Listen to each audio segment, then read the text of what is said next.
할렐루야. 기도하겠습니다. 사랑의 주님, 감사합니다. 하나님 앞에 나와 예배할 수 있고 하나님을 높여드릴 수 있고 또 말씀을 듣고 또 성도의 교제 안에 있게 하신 것을 감사합니다. 우리를 거룩하게 하시고 의롭게 하시고 하나님, 우리가 꾸는 모든 꿈들 가운데 하나님 축복하여 주시고 우리의 문제들 다 해결되게 하셔서 우리의 삶이 복된 삶 되게 하여 주시옵소서. 오늘도 우리가 말씀을 들을 텐데 그 말씀 가운데 이해되게 하시고 그 말씀을 믿음으로 받게 하시고 말씀을 적용하여 승리하는 우리 모두 되게 하여 주시옵소서. 예수님의 이름으로 기도합니다. 아멘. 할렐루야. 오늘 말씀은 마음을 다스리면 삶을 다스릴 수 있다. 저를 한번 따라해 볼까요? 마음을 다스리면 삶을 다스릴 수 있다 라고 하는 제목을 가지고 우리가 말씀을 듣겠습니다. 지난주 우리가 3주 동안 성령에 대해서 우리가 계속 누구신지 무슨 일을 하시는지에 대해서 계속 들었는데 오늘 말씀 전혀 다른 말씀이 아닙니다. 다 연결되는 말씀입니다. 우리가 성령 안에서 기도할 때 성령께서는 가장 먼저 우리의 마음 안에서 우리의 마음을 이렇게 만지십니다. 특별히 우리가 성령께서 어떻게 우리의 마음을 만지시는지에 대해서도 우리가 알아야 되지만, 특별히 우리가 성령 안에서 방언으로 기도하거나 성령 안에서 기도할 때 이런 오늘 우리가 이런 듣게 되는 말씀들을 계속 머리로 떠올리면서 기도하면 이와 같은 일이 일어납니다. 그래서 오늘 우리가 어떻게 하면 마음을 다스릴 수 있고 또 마음을 다스리는 걸 통해서 삶을 다스릴 수 있는지에 대해서 우리가 배우기를 원합니다. 우리의 삶은 수많은 정신적인 고통들, 또 육체적인 아픔과 생활의 슬픔들, 이런 헤아릴 수 없는 많은 이런 어려움들이 때때로 우리의 삶 가운데 도사리고 있고 또 우리를 향해서 다가올 때가 있죠. 우리는 이와 같은 고난을 이겨내야 합니다. 그리고 우리가 행복하게 사는 것이 하나님의 뜻인 줄 믿습니다. 여러분, 환경은 언제나 똑같이 다가오지만 환경을 극복하지 못하면 슬프게 살게 되고, 환경을 잘 극복하면 우리는 기쁜 삶을 살 수 있습니다. 그런 환경을 극복하고 다스리기 위해서 우리가 어떻게 해야 할까요? 환경을 극복하기 이전에 우리가 마음을 먼저 극복하고 다스려야 되는 줄 믿습니다. 마음을 다스리려면 마음을 다스리면 환경을 다스리는 능력이 나타나는 것이죠. 잠언 16장 32절 말씀 같이 읽겠습니다. 시작. 노하기를 더디하는 자는 용사보다 낫고 자기의 마음을 다스리는 자는 성을 빼앗는 자보다 낫다. 여러분, 성 빼앗는 게 어렵나요? 쉽나요? 어렵죠. 그냥 아무도 없는 성이라면 뭐 쉽겠지만 거기에 성에는 보통 지키는 군사들이 있잖아요. 얼마나 힘듭니까? 얼마나 큰 희생을 치러야 됩니까? 힘든 것이죠. 그러나 성을 빼앗는 그 힘든 걸 하는 사람보다 마음을 다스리는 자가 더 위대하다고 지금 말하고 있습니다. 왜 그렇습니까? 마음을 다스리는 자는 결국은 성을 빼앗을 거기 때문이죠. 마음을 다스리게 수 있는 사람은 환경을 지배할 수 있는 능력을 가진 사람입니다. 잠언 4장 23절도 이와 같이 말하고 있습니다. 시작. 모든 지킬 만한 것 중에 더욱 내 마음을 지키라. 생명의 근원이 이에서. 우리가 생명의 근원을 찾기 위해서 이리저리 헤맬 필요가 없습니다. 어디를 들여다보면 됩니까? 우리의 마음을 들여다보면 모든 생명의 근원이 거기에 있습니다. 죽고 사는 문제가 시작되는 곳이 바로 우리의 마음 안에 있다는 것입니다. 어디 멀리 다른 데 돌아다니면서 헤맬 필요 없이 우리의 마음을 쳐다보면 여기에 내 삶의 죽고 사는 문제가 시작되는 곳이구나 라고 하는 것을 발견하게 됩니다. 잠언 25장 28절 같이 읽겠습니다. 시작. 자기의 마음을 제어하지 아니하는 자는 성읍이 무너지고 성벽이 없는 것과 같으니라. 성읍이 무너지고 성벽이 없다. 여러분, 도둑들이 마음대로 들락날락거리고 약탈하고 도둑질하는 것입니다. 마음을 제어하지 못하면 바로 이와 같은 일이 일어나는 것이죠.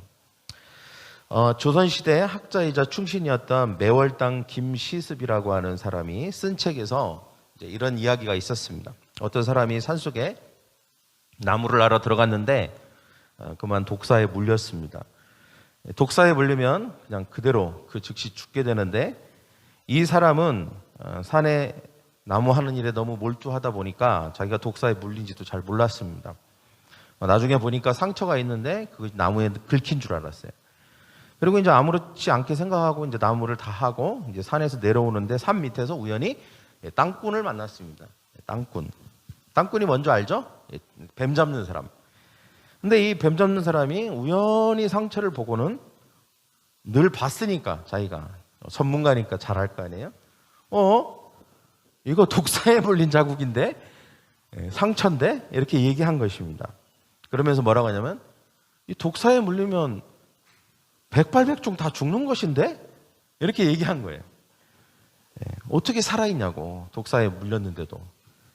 그러자 그 말을 듣고 그 독사에 물린 사람이 아이쿠 하더니 주저앉아 그대로 죽어버렸다는 것입니다. 여태까지 독사에 물린지 모르고 있을 때는 까딱없이 지냈는데 독사에 물린 줄을 알게 되고 그 마음에 독사에 물리면 죽는데 라고 하는 그 말을 받아들이는 순간 죽게 된 것입니다. 여러분, 우리가 이 마음 먹기가 얼마나 중요한지에 대해서 이 한 예를 우리는 듣게 되는 것이죠. 죽고 사는 것이 우리의 마음으로부터 비롯된다는 것입니다. 그래서 우리가 어려움을 이기고 행복하게 살기 위해서 가장 중요한 게 뭐냐? 무엇보다도 먼저 마음을 다스려야 될 줄 믿습니다. 저를 한번 따라해볼게요. 무엇보다도 마음을 다스려야 합니다. 자, 그러면 우리가 어떻게 마음을 다스릴 수 있을까요? 오늘 세 가지를 나누기를 원합니다. 첫째는 우리가 마음을 다스리는 첫 번째 방법. 그것은 마음을 정리하고 청소하는 것입니다. 어떻게 하라고요? 마음을 정리하고 청소한다. 우리가 마음이 잘 정리되고 청소되어 있으면 따라서 환경도 잘 정리되고 청소가 됩니다. 그러니까 우리의 마음 안에 온갖 쓰레기와 잡쓰레기와 처리되지 않는 여러 가지 잡동사니가 가득 넘쳐 있으면 우리의 환경도 우리의 삶도 다스릴 수가 없는 것이죠. 우리가 일상생활을 하면서도 집 안에서 음식물 쓰레기를 바로 버리지 않아서 또는 뭐 고장나고 부서진 것들 바로바로 처리하지 않게 되면 어떻게 됩니까? 방치해 두면 굉장히 불쾌한 냄새가 나고 거기에 막 벌레가 꼬이게 되고 그리고 뭔가 좀 안정감이 없어지는 것이죠. 굉장히 지저분하고 뭔가 쾌적한 분위기를 느낄 수가 없는 것입니다. 마찬가지로 우리의 마음 안에도 이런 잡쓰레기가 계속해서 머물러 있도록 하면 안 되는 것이죠. 우리 안에 있는 이런 쓰레기, 우리 안에 있는 이런 잡동사니가 무엇일까요? 우리의 삶을 안정화시키지 못하게 하고 쾌적한 삶을 살지 못하게 하고 그리고 우리의 삶을 다스릴 수 없게 하는 마음 안의 잡쓰레기가 무엇입니까? 바로 미움, 시기, 질투, 분노, 교만, 음란, 탐욕 같은 이런 쓰레기들입니다. 이것은 우리의 양심에 고통을 줍니다. 그리고 우리가 죄책감을 갖게 합니다. 그래서 이것을 어떻게 해야 할까요? 바로 예수 그리스도의 보혈로 씻고 회개함으로 말미암아 우리 마음 안에서 그것을 깨끗이 청소하고 정리해야 되는 것입니다. 그때와 비로소 우리의 마음을 다스릴 수 있게 되는 것이죠. 건물을 관리하듯이 마음을 잘 관리해야 될 줄 믿습니다. 제가 요즘 아침에 기도하고 그다음에 방에 가서 큐티하고 그리고 요즘 이제 최근 한 2주 동안 날도 너무 좋잖아요.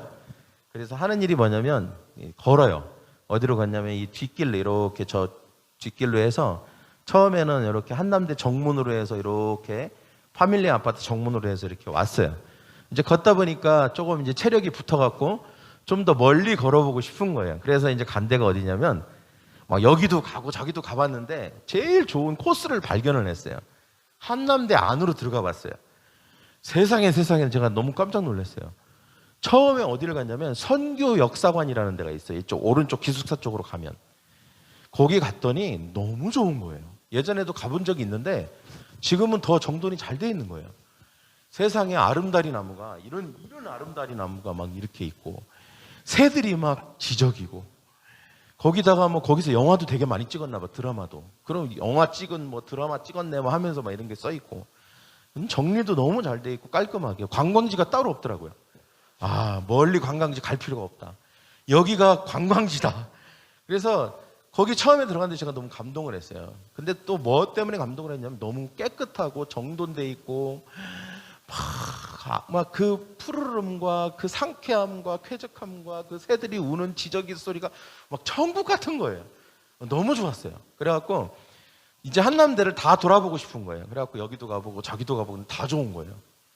근데 제가 어제 그저께인가 처음으로 안 가본 그 스타디움 있잖아요. 스타디움 꼭대기 이렇게 위에 올라가서 걷는데 이쪽에서 자꾸 누가 얘기하는 소리가, 할아버지 할머니가 얘기하는 소리가 들리게, 이렇게 봤더니 거기도 길이 있는 거야. 스타디움 이쪽에, 철도 바로 옆에. 그래갖고 내려가서 바로 그쪽으로 한번 돌아봤어요. 가다 보니까 끝에 뭐가 있냐면 재활용장이 있더라고. 거기 아침부터 아줌마들하고 아저씨들이 얼마나 많은 쓰레기를 거기서 정리하고 있고 치우고 있는지 몰랐어요. 그래서 제가 이런 생각을 했어요. 야, 이 한남대가 이렇게 깨끗하고 쾌적한데 이게 저절로 되는 게 아니구나. 이분들이 그렇게 수고를 하는 거예요. 예. 그리고 제가 이 한남대 옛날 우리 저쪽 한남대에 살 때 있잖아요. 그렇게 앞에 지저분했거든요. 요즘 되게 깨끗해요. 한남대 길거리가. 근데 왜 깨끗하냐? 청소부 아저씨, 민원을 또 얼마나 많이 넣겠어요. 그죠? 청소부 아저씨들이 아침 일찍 나와서 지저분한 거를 파란색 쓰레기 봉투에 다 담아갖고 짝짝짝 정리해놨어요. 길거리가 너무 깨끗해요. 아침에. 예, 물론 저녁에는 어떤지 모르겠지만 너무 깨끗해요. 그래서 제가 이 한남대를 요즘 걷는 게 너무 재밌어요. 여러분 오늘 혹시 갈 데 없으면 한남대 한번 들어가서 그쪽 성교관 쪽 한번 이렇게 한번 산책하고 가시기 바랍니다. 할렐루야. 예. 너무 좋더라고요. 그래서 아침마다 요즘 거길 가고 있어요. 아침마다 1시간 정도를 이렇게 돌면서 하나님과 교제도 하고 찬양도 듣고, 그리고 그 정자에 앉아갖고 새 지저귀는 소리도, 야, 새들이 굉장히 많구나, 막 수많은 종류의 새들이 지저귀는 것도 들어보고 그렇게 하고 있습니다. 반면에 제가 예전에 베트남 호치민에 밤 늦게 도착한 적이 있어요. 그때 너무 배고프니까 쌀국수집 간다고 멀리 있는 쌀국수집을 애매한 거리라 걸어간 적이 있어요. 우리 유민이 그때 같이 이렇게 갔는데 기겁을 했어요. 예. 너무 지저분해갖고 기겁을 했어요. 공원인데 쓰레기가 너무 많은 거예요. 그래갖고 막 유빈이가 너무 충격을 받았어요. 배찜 처음 갔는데. 예. 충격을 받았어요. 그래갖고 야, 원래 이렇게 지저분했나? 저녁이라 더 그랬던 것 같아요. 그래서 이게 깨끗하지가 않으니까 밥도 맛있지도 않고 국수도 맛있지도 않고 그런 거예요. 이게 깔끔하고 깨끗해야 되는데. 여러분 마찬가지입니다. 우리의 마음도 깨끗하게 정리되어 있고 쓰레기가 없고 이런 있어서는 안 되는 것들이 없고 정리가 잘 되어 있고 깨끗하면 이 마음을 통해서 우리의 삶도 다스리게 될 줄 믿습니다. 할렐루야.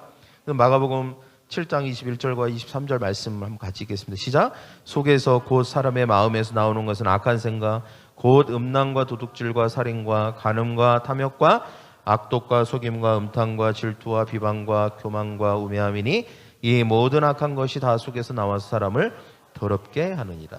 사람을 더럽히는 게 다른 게 아니라 마음 안에 있는 쓰레기들이 사람을 더럽힌다는 것입니다.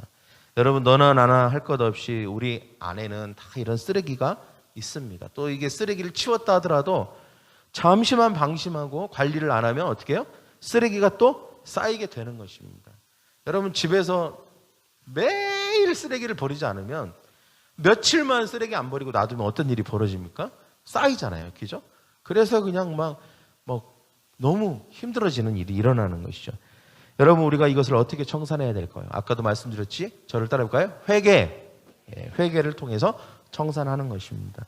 우리가 예수 그리스도의 보혈의 피를 공로를 의지하고 우리가 회개함으로 하나님께 우리의 죄를 고하고 우리의 죄를 용서해 주시도록 구할 때 하나님께서 우리의 마음 안에서 이 모든 쓰레기가 청산되고 깨끗해지도록 해주시는 것입니다.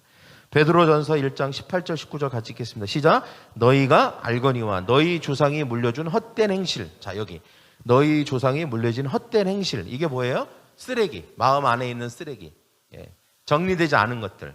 이 행실에서 대속함을 받은 이것은 뭐예요?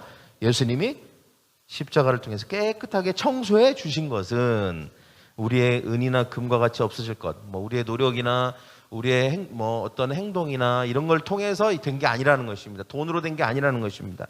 이것은 오직 19절에 시작. 오직 흠없고 점없는 어린 양 같은 그리스도의 보배로운 피로 된 것이다. 할렐루야. 오직 우리 안에 있는 마음의 쓰레기를 해결할 수 있는 것은 예수의 피밖에 없는 줄 믿습니다. 내가 이런 쓰레기가 있으니까 안 되겠네, 정리해야 되겠네, 알 수가 없는 것입니다. 오히려 더 쌓이게 되는 것이죠. 그러나 오직 예수 그리스도의 피로만이 이 안에 있는 마음 안에 있는 쓰레기, 죄들을 해결할 수 있는 줄 믿습니다. 그래서 회개가 중요한 것입니다. 회개.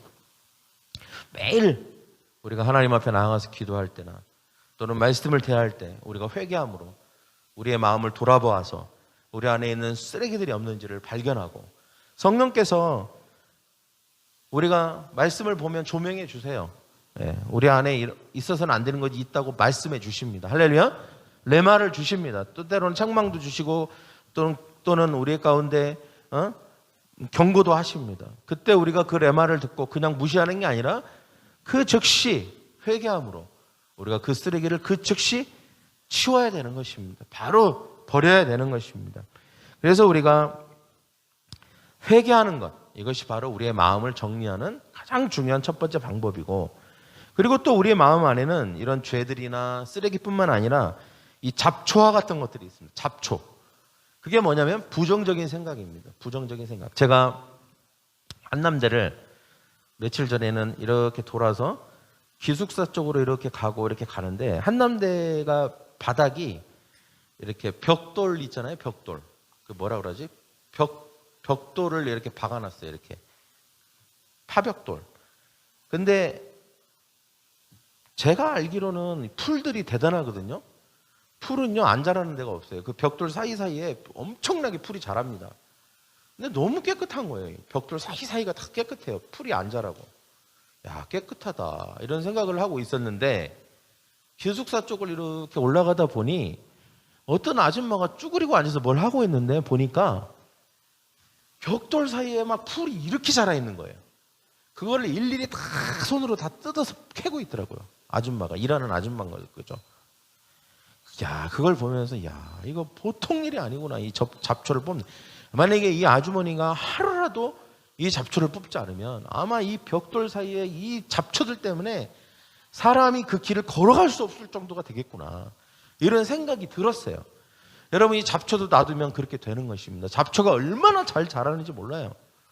예전에 저희 어머니도 우리 주차장에 저거 안 깔았을 때, 콘크리트 안 깔았을 때 우리 돌멩이 깔려 있을 때 있잖아요.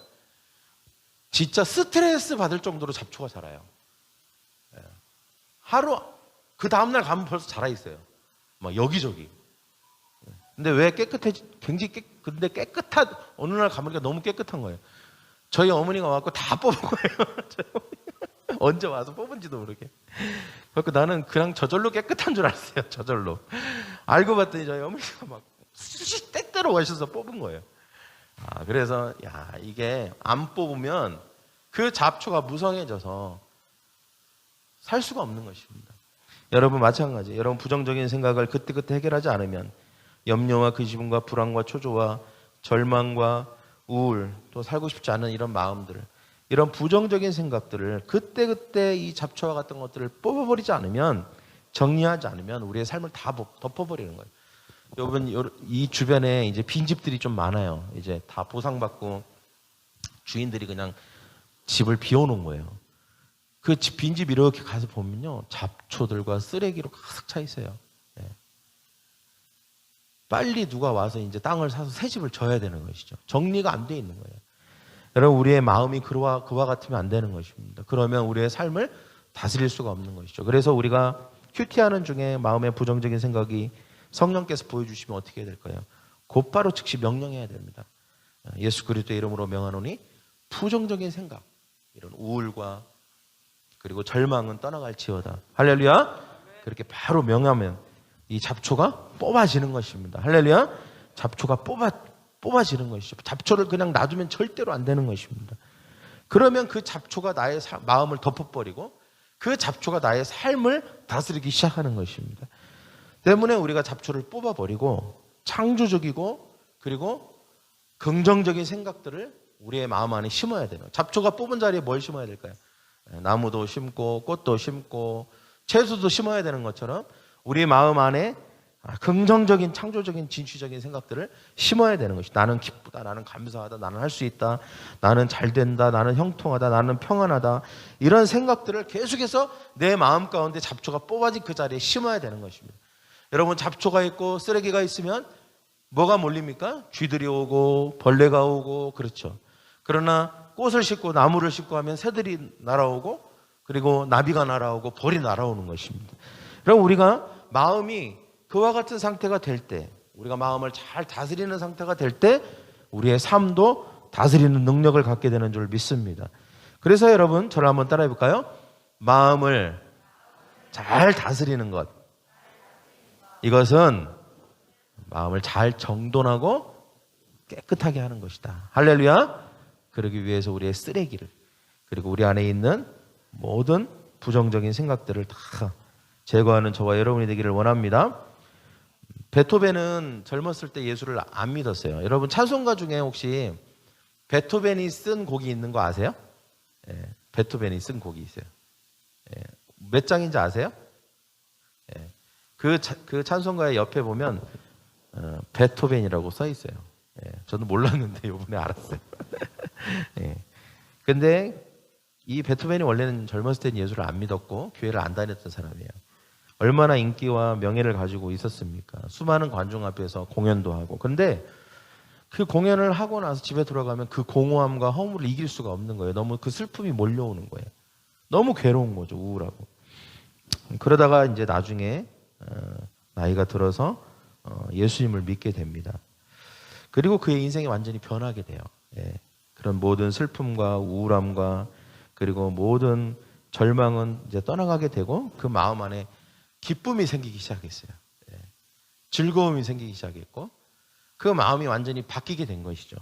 그러면서 베토벤이 이제 교향곡을 작곡을 하면서 베토벤의 마지막 교향곡이고 그리고 이 합창이 들어간 교향곡으로서는 첫 번째 교향곡인 제9번 교향곡 제9번 이것이 이제 마지막 교향곡이고 합창은 처음 들어간 거예요. 근데 그 합창 형식을 도입한 첫 교향곡에서 4악장이 있는데 이 4악장이 바로 찬송가 64장이에요. 찬송가 64장. 기뻐하며 경배하세. 기뻐하며 경배하세. 영광의 주 하나님. 주 앞에서 우리 마음 피어나는 꽃 같아. 죄와 슬픔 사라지고 의심 구름 거치니 변함없는 기쁨의 주 밝은 빛을 주시네. 들어봤죠? 근데 이 가사가 기가 막혀요. 우리 마음, 주 앞에서 우리 마음 피어나는 꽃 같아. 마음에 꽃이 핀 거예요. 그전에는 뭐가 있었어요? 우울과 슬픔과 좌절과 온갖 쓰레기와 잡동사니와 잡초들이 가득했는데 예수 믿고 나서 뭐가 꽃이 피었어요. 꽃이. 마음이 정원이 된 거예요. 그리고 모든 의심, 구름, 죄와 슬픔 다 사라졌어요. 그리고 이제는 변함없이 기쁨의 주를 찬송할 수 있게 된 거예요. 완전히 그 마음이 180도 바뀌게 된 것이죠. 할렐루야. 그래서 바로 이 예수님 만나고 자기가 누리게 된 이 기쁨을 이 교향곡 안에 집어넣은 거예요. 처음으로. 그리고 그게 나중에 이제 찬송가가 된 거예요. 할렐루야. 찬송가 가사가 너무 좋은 게 너무 많아요. 여러분 우리의 마음을 잘 다스림으로 그리고 죄와 쓰레기와 잡초들을 다 예수 그리스도의 십자가로 제거함으로 우리의 마음을 다스림으로 우리의 삶을 다스릴 수 있기를 축원합니다. 그 다음에 두 번째는 희망찬 꿈을 마음에 그려야 합니다. 우리가 삶을 다스리기 위해서는 우리의 마음을 다스려야 되는데 마음을 어떻게 다스려야 되냐? 희망찬 꿈을 마음에 그려야 됩니다. 여러분 우리의 꿈은 희망찬 것이 되어야 합니다. 어떻게 하면 우리가 희망찬 꿈을 꿀 수 있을까요? 예수 그리스도 안에서 십자가를 통해서만이 우리가 완벽한 꿈을 꿀 수 있는 것이죠. 예수님이 십자가에서 모든 절망을 청산하신 줄 믿습니다. 우리가 꿈꾸는 곳, 그것이 바로 십자가예요. 십자가. 우리가 다른 꿈을 꾸는 게 아니에요. 십자가를 통해서 우리가 꿈을 꾸는 것이고 십자가를 통해서만이 완벽한 꿈을 꿀 수 있는 것입니다. 예수님이 십자가에서 뭘 하셨죠? 원수 마귀 사탄으로부터 우리를 자유케 하셨습니다. 할렐루야.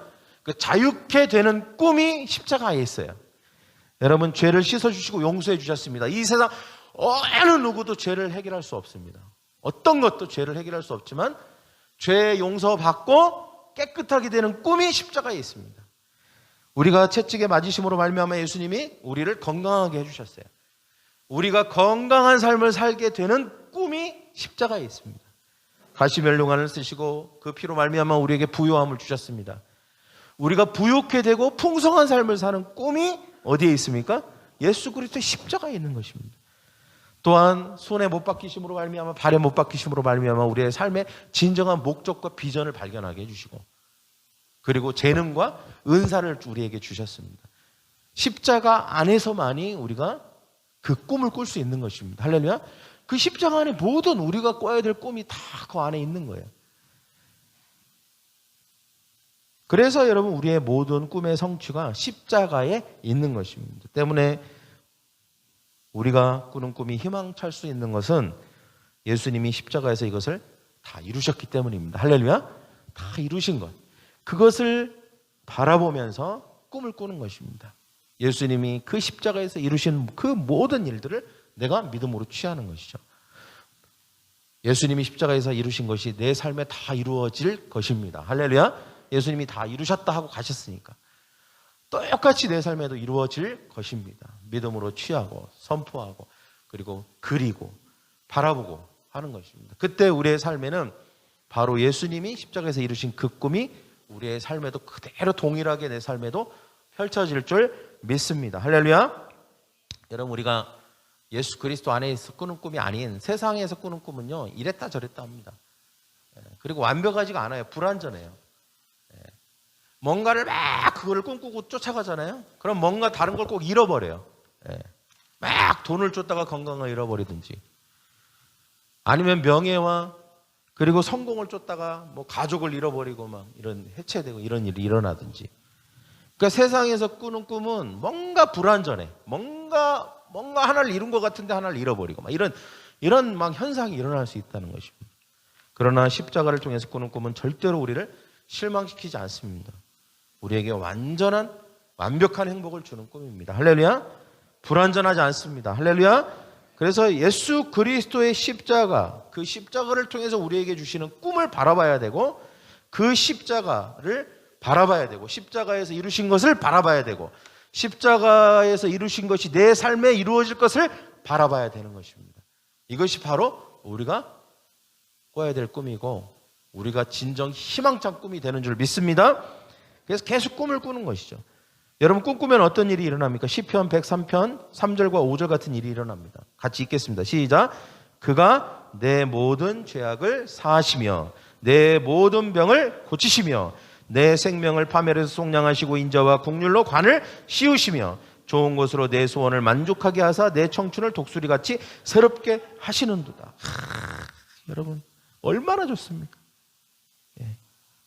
죄악이 사해지고 병이 고쳐지고 파멸해서 생명을 건져주시고 인자와 국률로 우리를 덮어주시고 좋은 것으로 우리의 소원을 들어주시고 청춘같이 독수리같이 새롭게 해주시는 이 놀라운 축복, 이 놀라운 은혜, 이것이 바로 우리가 꿈꿔야 될 진정한 꿈인 줄 믿습니다. 근데 이것이 누구 안에서 일어난다고요? 예수 그리스도의 십자가 안에서 성취될 수 있습니다.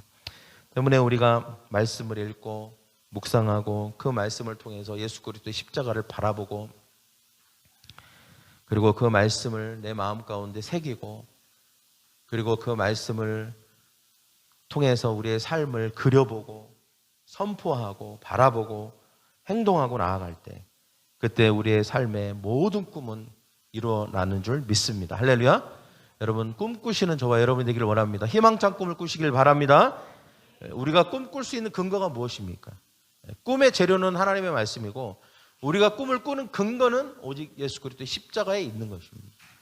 내가 여전히 절망적인 상황에서 아무것도 없는 상황에서도 내가 그래도 꿈을 꿀 수 있는 이유는 예수님의 십자가에서 그 모든 것을 이루셨기 때문입니다. 때문에 혹시 여러분 절망하거나 그 어려움 때문에 마음에 포기하는 마음이 있다 할지라도 다시 희망찬 꿈을 꾸는 저와 여러분이 되기를 간절히 소원합니다. 마지막으로 우리가 삶을 다스리기 위해서 마음을 다스려야 되는데 마음을 다스린다는 것은 마지막으로 하나님을 마음에 믿는 것입니다. 할렐루야. 세상 사람들은 뭘 믿을까요? 하나님을 모르니까 하나님 안 믿겠죠. 자기 자신을 믿거나 아니면 뭐 돈을 믿거나 아니면 권세와 명예를 믿거나 아니면 사람을 믿겠죠. 대부분 자기 자신을 믿는다고 하는 사람이 꽤 많은 것 같아요. 나는 나를 믿는다고 막 이런 사람이 있죠. 근데 여러분, 나도 사실은 믿을 만한 존재가 될 수 없습니다. 살면서 여러분 진짜 도저히 내가 해결할 수 없는 일을 만나면 그때 나에 대한 믿음이 무너져요. 내가 다 할 수 있을 것 같았어, 왠지. 이런 문제도 해결하고 저런 문제, 마치 내가 스스로를 볼 때 전능하신 신처럼 느껴지거든요. 신처럼 느껴져, 자기가. 워낙 뭐가 하면 하는 일마다 다 잘 되니까. 근데 어느 날 그게 아닌 거예요. 내 삶에 도저히 내 힘으로 해결할 수 없는 문제가 딱 닥치면 그때 내가 신이라고 생각했던 자기 자신을 향한 믿음이 다 물거품처럼 사라지는 것입니다. 그러면 어떤 일이 일어날까요? 이제 믿을 구석이 다 사라진 거예요. 여러분, 사람은 믿음으로 사는 것입니다. 버스 하나를 타도 믿음이 없으면 탈 수가 없어요. 다 이게 신용사회예요. 신용사회. 은행 거래를 해도 주식을 해도 뭘 해도 다 믿음이 기반이 돼 있는 거예요. 그러니까 여러분, 우리가 나 자신에 대한 믿음, 돈에 대한 믿음, 뭐 자기 직업에 대한 믿음, 뭔가 하여튼 믿는 구석이 있었는데 그 믿는 구석도 소용이 없게 되는 그때 그 사람은 결국은 믿을 대상이 없어 망하는 것입니다. 할렐루야. 그때 빨리 회개하고 하나님을 믿으면 그 축복의 사람이 되는 거예요.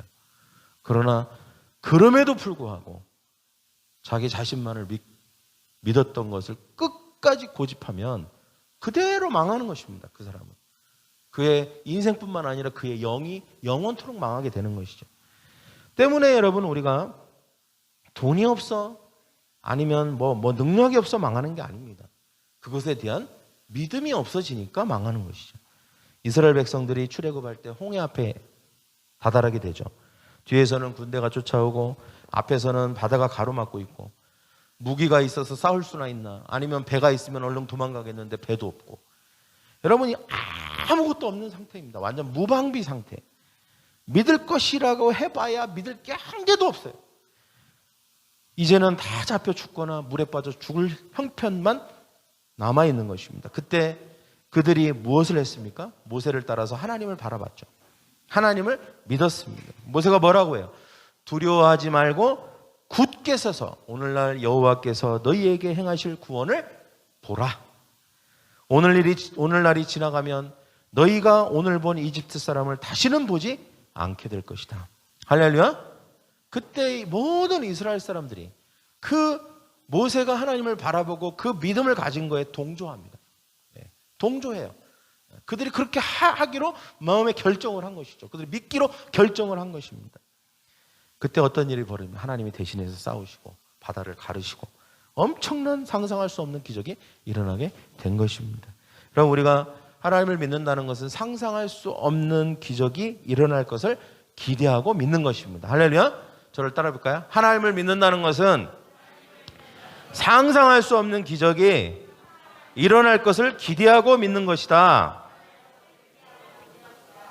또 우리가 하나님을 믿는다는 건 무엇을 믿는 것입니까? 하나님의 말씀을 믿는 것이죠.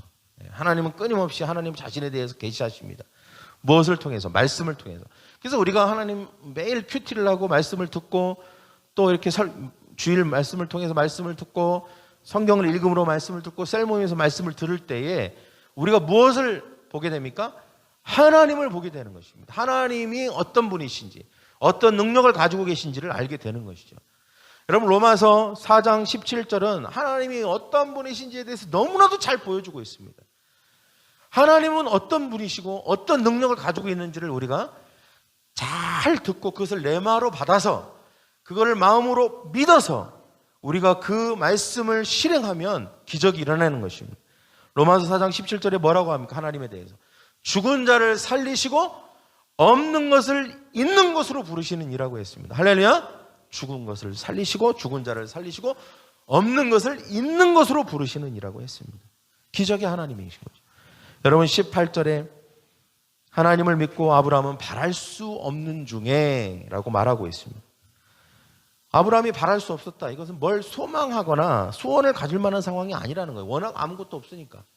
워낙 상태가 안 좋아요. 뭐 무의 상태예요. 아무것도 눈꽃만큼도 기대할 게 없어요. 뭔가 좋아질 거라는 기대할 만한 상황이 한 개도 없는 거예요. 그런 상황이었다는 거예요. 이런 바랄 것이 아무것도 없는 중인데도 불구하고 그가 하나님의 말씀을 듣게 되는 것입니다. 무슨 말씀을 듣게 됩니까? 너의 자손이 이와 같으리라. 너의 후손이 이와 같으리라. 이와 같으리라. 뭐와 같으리라? 모래와 하늘의 별과 같으리라. 할렐루야. 너의 자손이 이와 같으리라는 말씀을 탁 들었어요. 아무것도 바랄 수 없는 상황이었는데 이 약속의 말씀을 듣자마자 그 약속의 말씀을 붙든 것입니다. 할렐루야. 하나님의 약속의 말씀을 붙든 거죠. 어느 정도까지 약속의 말씀을 믿었고 붙들었을까요? 아브라함이 그냥 듣고 한 귀로 흘러버리고 잠깐 붙들었다가 놔버리고 이게 아닙니다. 오랜 시간, 그리고 점점 상황이 더 희박해지고 더 가능성이 점점 더 없어지는데도 이 말씀을 여전히 붙들었다는 것이죠. 19절에 뭐라고 그래요? 100세가 되어 둘 다 몸이 죽어가는 것 같고 사라의 태가 죽은 것 같음을 알면서도, 모르는 게 아니에요. 여러분, 아브라함 사라가 바보가 아닙니다.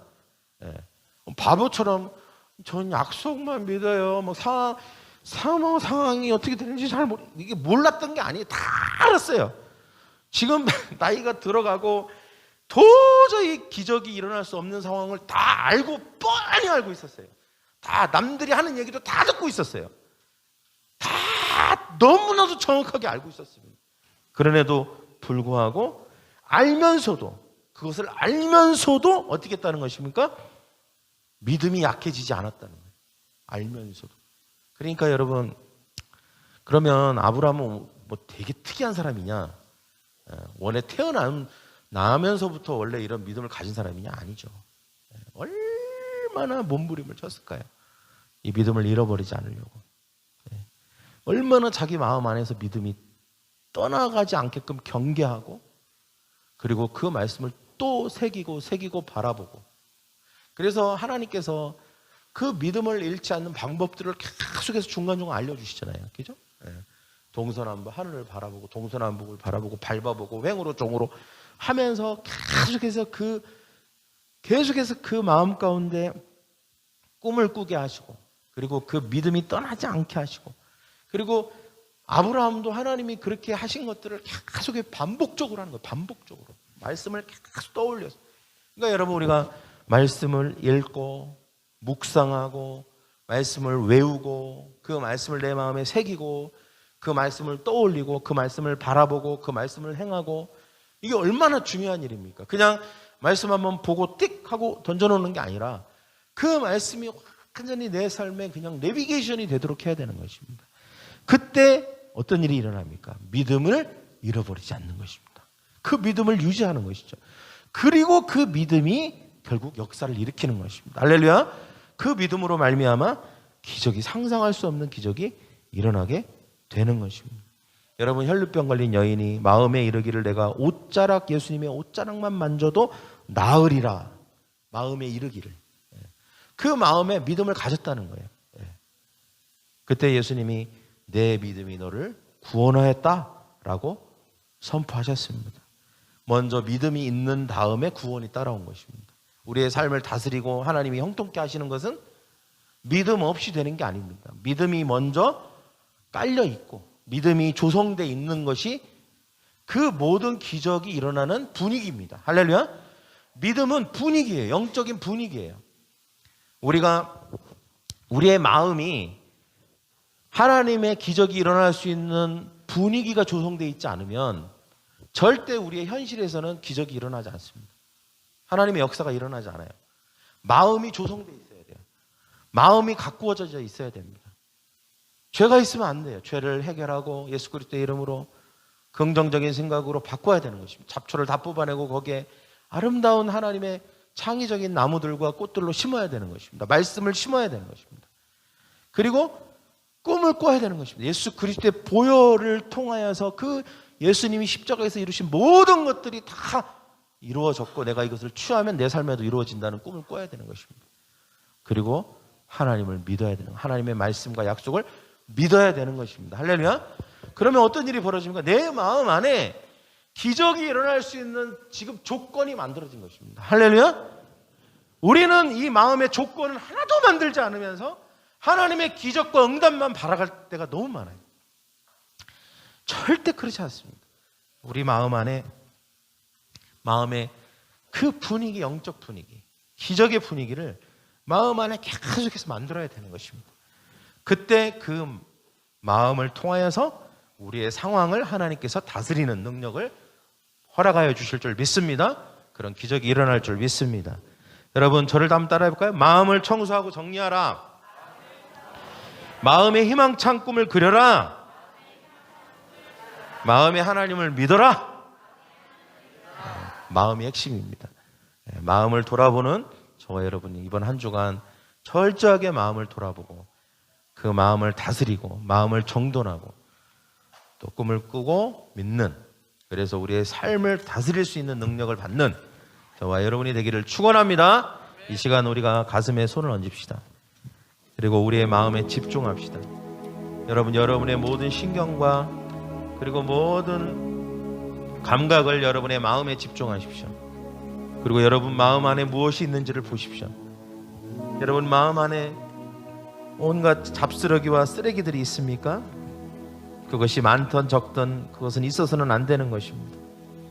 우리가 그것이 내 삶에 없기를 깨끗하게 정돈되고 치워지기를 희망하고 소망해야 되는 것입니다.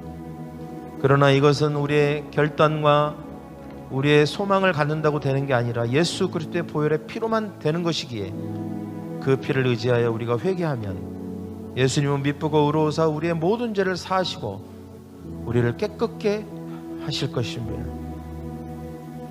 그리고 여러분의 마음 안에 깨끗해지고 거룩해지고 정돈된 마음 안에 여러분 다시 마치 하얀색 화폭의 그림을 그리듯이 예수님이 십자가를 통해서 이루신 그 놀라운 복들을, 꿈들을 다시 여러분 그리기 시작하셔야 되는 것입니다. 절망하고 좌절하고 몇 번의 결단과 소망을 가졌지만 잘 안 돼서 여러분 내려놓고 절망하고 포기했던 것들을 다시 그려야 하는 것입니다.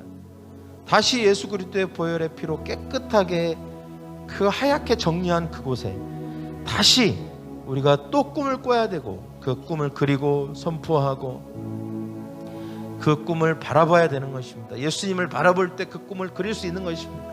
예수님 안에 그 꿈은 완벽한 꿈이 될 것입니다. 그리고 예수님이 그 그리게 하신 꿈을 통해서 우리에게 약속의 말씀을 주실 때 그 말씀을 붙들어야 되는 것입니다. 하나님을 믿어야 되는 것입니다. 하나님을 믿는 것처럼 말씀을 믿어야 되는 것입니다. 그리고 그 말씀을 마음속에 새김으로 그 믿음이 내 마음 안에 조성되게 해야 되는 것입니다. 내 마음 안에 믿음의 분위기가 생기게 돼야 되는 것입니다. 어떤 일을, 불가능한 일, 정말 가능성이 눈꼽만큼도 없고 사람들이 저건 안 돼요, 절대 될 수 없다고 말하는 그것조차도 내가 그것을 볼 때 하나님의 약속의 말씀을 통하여서 하나님이 이루실 것처럼 믿어져야 되는 것입니다. 하나님이 반드시 내 삶에 이것을 이루실 것이다 라고 하는 마음 안에 그 믿음의 분위기가 차면 우리의 삶을 다스릴 수 있게 되고 환경도 극복할 수 있게 되고 그리고 기적이 일어나는 것입니다. 하나님, 나의 마음을 다스릴 수 있는 능력을 이 시간 허락하여 주시옵소서. 나의 마음을 다스림으로 나의 삶을 다스릴 수 있게 하여 주시옵소서. 불가능은 없습니다. 하나님, 우리의 삶에 하나님의 축복은 하나님 나를 향한 계획 가운데 있습니다. 하나님, 나를 복의 사람으로 세워주시고 행복한 인생이 되도록 주님 나를 축복하여 주시옵소서. 그래서 먼저 우리가 마음을 다스릴 수 있는 우리가 되게 하여 주시옵소서. 우리의 삶 가운데 끊임없이 성령님 우리의 마음을 조명하여 주시고 말씀을 통하여서 조명하시고 예수 그리스도의 피를 통해서 깨끗게 하시며 하나님의 그 십자가의 능력과 이루신 일을 통하여서 꿈꾸게 하시고 하나님의 말씀을 하나님을 믿음으로 말미암아 그 믿음의 분위기가 마음 안에 가득 차게 하여 주시옵소서. 그때 우리의 삶에 기적이 일어날 것입니다. 우리가 상상할 수 없는 기적이 내 삶에 일어나게 될 줄 믿습니다. 감사하며 예수님의 이름으로 기도합니다. 아멘.